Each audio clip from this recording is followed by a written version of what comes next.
Good afternoon. This is the Dvar Torah for Pesach. It's regarding the following questions. We say that we have the famous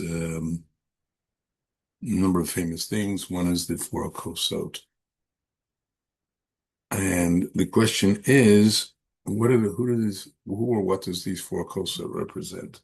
So one question I wanted to discuss is it represents the four imaos, or if you prefer imahot, four mothers. Now, also, and this is explained in Midrash Rabbah Shmos, Parshas Bo, and that they do represent the four mothers.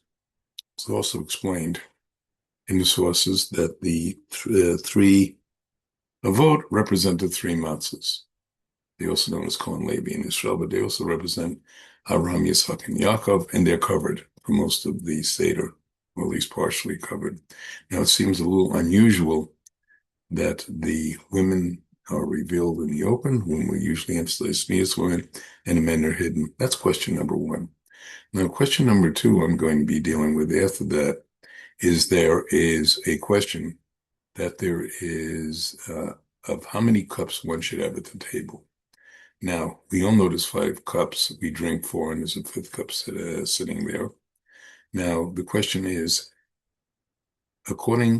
should there be a 5th cup of the Seder? That's not simply Kosel Yahu. We'll be discussing that in more detail. Now, in answering the first question of why it represents for me the Imaot, one of the answers that are given is that in at least one time in their lives, the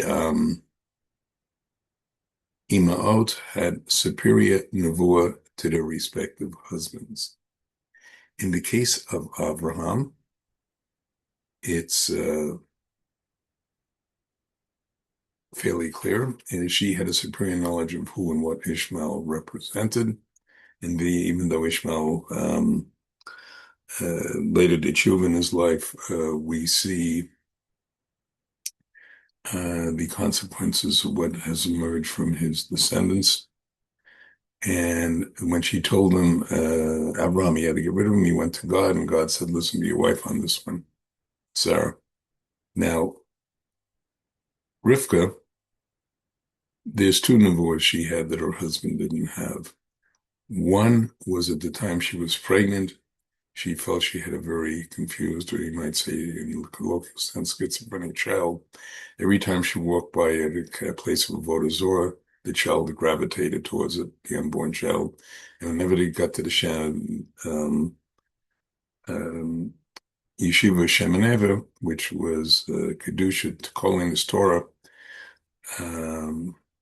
the baby went. And the nevuah she got is that there were 2 children within her, and they were going to be in eternal battle. One was Yaakov, who was ultimately going to be the righteous one, and Esav, who constitutes the basis, Esav Edom, our current exile. Now, so she saw that also as taught by the Orach Chaim HaKodesh. She also was given other nevuah. For example, how did she know that Yitzchak was going to give Esav the blessings, told him to give him food and give the blessing, make up some nice food for him? And because she had nevuah, Hashem told her that. There was no hidden microphone systems in those days. And the question then came, well, what about the whole plan, the elaborate plan, which has many deeper meanings, which we will not be going into here, some of which, the whole deception, or parent deception, according to Orach Chaim HaKodesh, Hashem gave him nevuah and told her to do that, because if you look at all the timing, if Esav would come 1 minute earlier, the whole thing went to work, he would have been caught. So that and Orach Chaim gives many other reasons. She had superior nevuah there, because she had worked out the whole thing. And now, Rachel, what is her superior nevuah?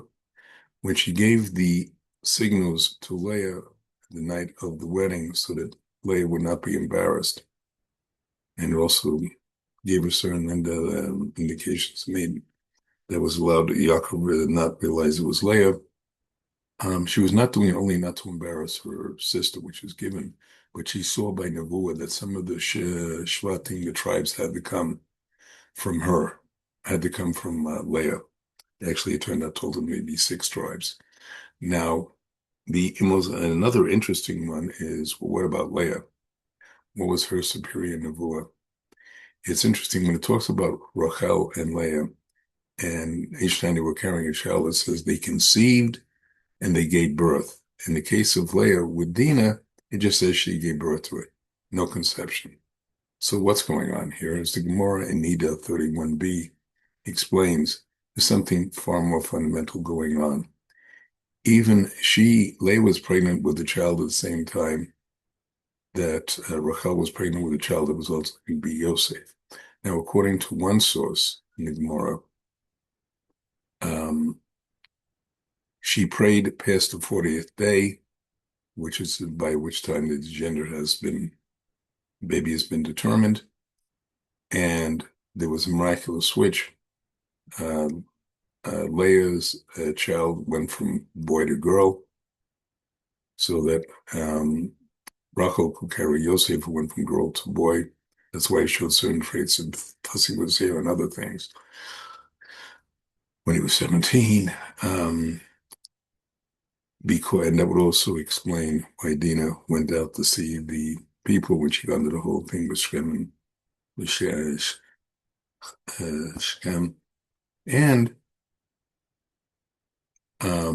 that's one version. According to one of the commentaries on it of the Rishonim, there's a more interesting one that not only did she change the gender, the babies, where you could guess for the first surrogate motherhood in history, changed places. And the child that Leah had been carrying went to the womb of Rachel and vice versa. So that answers the first discussion of why they merit this. Now, on the 5th cup, there's a debate in the Gemara on Pesachim 118a, whether there should be 4 cups or only 4 cups for a 5th cup. Now, the reason for the 5th cup, there were 5 expressions of liberation. Now, according to one opinion, we only have 4 because the 5th expression of liberation will be at the time of Mashiach.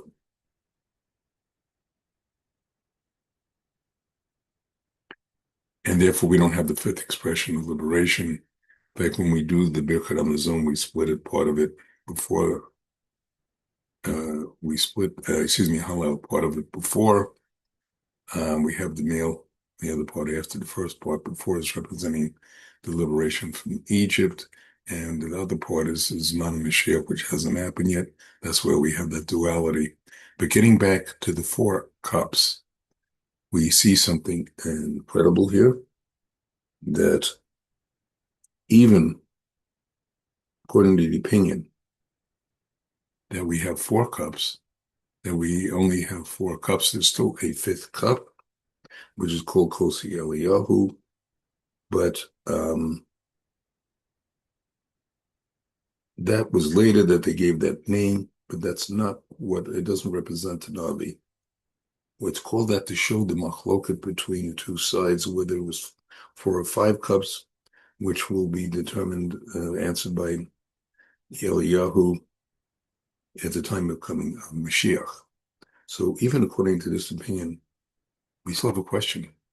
If we already said the 4 cups represent the 4 emos, well, if you're according to either opinion, you have a 5th cup, who does that represent? Who would the Ima be there?